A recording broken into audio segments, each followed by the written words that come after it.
રામનો જન્મ થાય એ તિથિની ઘોષણા તુલસીદાસજી મહારાજ કરે છે। નવમી તિથિ ઓ નવમી તિથિ મધુમાસ પુનીતા। નવમી તિથિ મધુમાસ પુનીતા। ઓ શુક્લ પક્ષ અભિજીત હરિપ્રીતા। શુક્લ પક્ષ અભિજીત હરિપ્રીતા। મધ્ય દિવસ અતિ શીતન ઘામા। મધ્ય દિવસ અતિ શીતન ધામા। પાવન કાલ લોક વિશ્રામા। પાવન કાલ તાલિયા બજાતે હુએ લોક વિશ્રામા। શીતલ મંદ સુરભિ બહબાઓ। શીતલ મંદ સુરભિ બહબાઓ। ઓ હરસિત સુર સંતન મન ચાઓ। હર્ષિત સુર સંતન મન ચાહો। ઓ નવમી તિથિ મધુમાસ પુનીતા। શુક્લ પક્ષ અભિજીત હરિપ્રીતા। નવમી તિથિ મધુમાસ પુનીતા। શુક્લ પક્ષ અભિજીત ઓ હરિપ્રીતા। મધ્ય દિવસ અતિ શીતન ઘામા। પાવન કાલ લોક વિશ્રામા। મધ્ય દિવસ અતિ શીતન ધામા। પાવન કાલ લોક વિશ્રામા। ઓ નવમી તિથિ મધુમાસ પુનીતા। નવમી તિથિ મધુમાસ પુનીતા। ચૈત્ર માસ શુક્લ પક્ષ નવમની તિથિ ને ભગવાનને પ્યારું એવું અભિજીત મુહૂર્ત, અભિજીત નક્ષત્ર। મધ્યાહ્નનો સમય, બહુ ગરમી પણ નહીં અને બહુ ઠંડી પણ નહીં। બ્રહ્માજીએ દેવતાઓને કીધું કે આ મર્યાદા પુરુષોત્તમનો અવતાર છે, ચાલો આપણે અત્યારે જ ગર્ભસ્તુતિ કરવા માટે જઈએ। હા, ભગવાન પ્રગટ થાય ને એ તિથિનું નામ છે નોમ। હા, નોમને દિવસે ભગવાન પ્રગટ થાય। નોમને દિવસે જ શું કામ? ભગવાન કૃષ્ણ અષ્ટમીના પ્રગટ થયા, પણ ઉત્સવ ક્યારે ઉજવાયો? નોમને દિવસે ગોકુળમાં। કારણ કે નોમ 9 એ પૂર્ણાંક છે, એટલા માટે થઈ। અને ભગવાન રામ એ નોમને દિવસે જ પ્રગટ થયા અને નોમને દિવસે જ ઉત્સવ ઉજવાય છે। કારણ કે મર્યાદા પુરુષોત્તમનો અવતાર છે, અને મર્યાદા પુરુષોત્તમનો અવતાર હોય એટલે એનેથી સીધું જ ચલાય, મર્યાદાનો લોપ ન થાય। રામ એ યુગ ધર્મ છે અને કૃષ્ણ એ ધર્મ યુગ છે। હા, યુગ ધર્મ એટલે એમાં સીધું જ ચલાય। સત્ય યુગ હોય તો સત્ય યુગના નિયમોને જ પાલન કરવાનું, દ્વાપર યુગ હોય તો દ્વાપર યુગના નિયમોને જ પાલન કરવાનું, ત્રેતા યુગ હોય તો ત્રેતા યુગના નિયમોનું જ પાલન કરવાનું। રામ એ યુગ ધર્મ છે। જે રીતે યુગ હોય એ જ રીતે ધર્મ થાય, એ જ રીતે નીતિ રહે, એ જ રીતે ધર્મ, બધું એમાં સીધું જ જવાય। અને કૃષ્ણ એ ધર્મ યુગ છે, એનો મતલબ જેવા સમયે જેવા ધર્મની જરૂર પડે એ ધર્મને અપનાવી લે। જ્યારે જરૂર પડે ત્યારે રણ છોડીને ભાગી જાય, અને જ્યારે જરૂર પડે ત્યારે અર્જુનને રણ છોડતા રોકે છે કે તારાથી જવાય નહીં। હા, જરૂર પડે ત્યારે એઠું ખાઈ લે, જરૂર પડે ત્યારે એઠું ખવડાવી દે। આ કૃષ્ણની રાજનીતિ છે। હા, પૂર્ણ પુરુષોત્તમ, મર્યાદા પુરુષોત્તમ કરતા એક સ્ટેપ આગળ છે કૃષ્ણ। હા, એટલે રામ નોમના જન્મે છે અને નોમનો જ ઉત્સવ થાય, અને કૃષ્ણ આઠમના જન્મે। રામ નોમના જન્મે 9નો પાડો બોલીએ એટલે 9 એકા 9, 9 દુ 18, 18 આવ્યા, 8 ને 1 9, 9 તરી 27, 7 ને 2 9, પછી આગળ શું આવે? 9 તરી 27 પછી 36। ભાઈ કયો તો ખરી, મને ગણિત બહુ આવડતું નથી। 9 તરી 36, 9 ચોખ્ખું 36। ગણિતમાં તો ભણવામાં તો આવું ઢ હતા। હા, આખો પાડો એમાં 9 જ આવશે, પણ કૃષ્ણ આઠમના જન્મે છે। 8 1 8 બરાબર 8 2 16 6 ને 1 સાથે ઘઈટો 8 તેરી 24 વળી એક ઘઈટો અને આમ નામ ઘઈટો આવે તોય વાંધો નહીં હા 8 4 32 એટલે વળી એક ઘઈટો 5 8 50 8 5 40 નથી થતો મારે આને કરવું કે મારે એકવું 8 50 40 વળી પાછો એક ઘઈટો અને 8 6 8 6 48 કેટલા વૈધો કૂદકો જ માર્યો ડાયરેક્ટ કારણ કે કૃષ્ણ યુગ ધર્મ છે ધર્મ યુગ છે આ જ્યારે જરૂર પડે ત્યારે વધારી લે અને જ્યારે જરૂર પડે ત્યારે ઘટાડી લે દુનિયાને એમ કહે કે અસત્ય સમાન બીજું કોઈ પાપ નથી નહીં અસત્ય સમપાતક પુંજા પણ એ જ કૃષ્ણ જ્યારે ભગવાન માટી ખાઈને ત્યારે યશોદા મૈયા પૂછે કે તે બાટી ખાધી ત્યાં કીધું નથી ખાધી હા મેં નથી ખાધી મૈયા મોરી મેં નહીં માખન ખાયો હા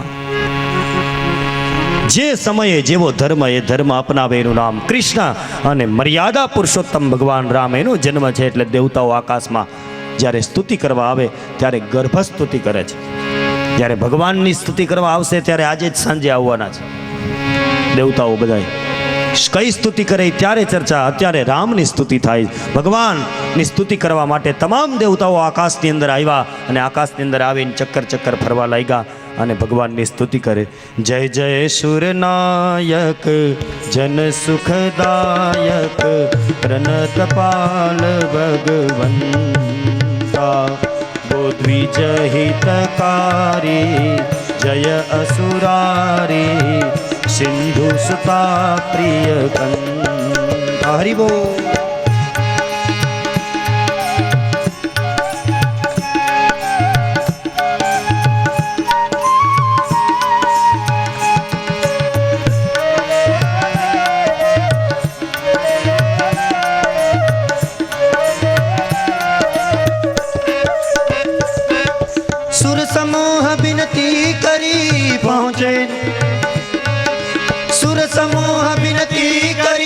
पहुँचे निज निज दार जग निवास प्रभु प्रकट भये अखिल लोक विश्राम सियावर रामचंद्र की जय पवन सुत हनुमान की जय उमापति महादेव की जय रघुकुल रामचंद्र की जय भगवान रामचंद्र जी द कौशल्या मेलनी अंदर चतुर्भुज रूपे प्रकट थया અને માં કૌશલ્યાએ ભગવાન રામને જોયા તરત જ બે હાથ જોડીને ભગવાનની સ્તુતિ કરી આવો તુલસીદાસજી મહારાજે જે શબ્દોની અંદર રામ જન્મની વધાઈ લખી છે એ જ છંદની અંદર હું ને તમે ભગવાન રામચંદ્રજીને આ જન્મની વધાઈ લગાવીએ આવો ભગવાન રામચંદ્રજીનો જન્મ થયો એમના પ્રાગટ્ય સમયે એક છંદ દ્વારા ભગવાન રામની સ્તુતિ કરીએ ભય પ્રગટ કૃપાલા દીન દયાલા કૌશલ્યા હિતકારી ભય પ્રગટ કૃપાલા દીન દયાલા કૌશલ્યા હિતકારી હર્ષિત મહતારી મુનિ મનહારી અદ્ભુત રૂપ વિચારી હર્ષિત મહતારી મુનિ મનહારી અદ્ભુત રૂપ વિચારી ઓ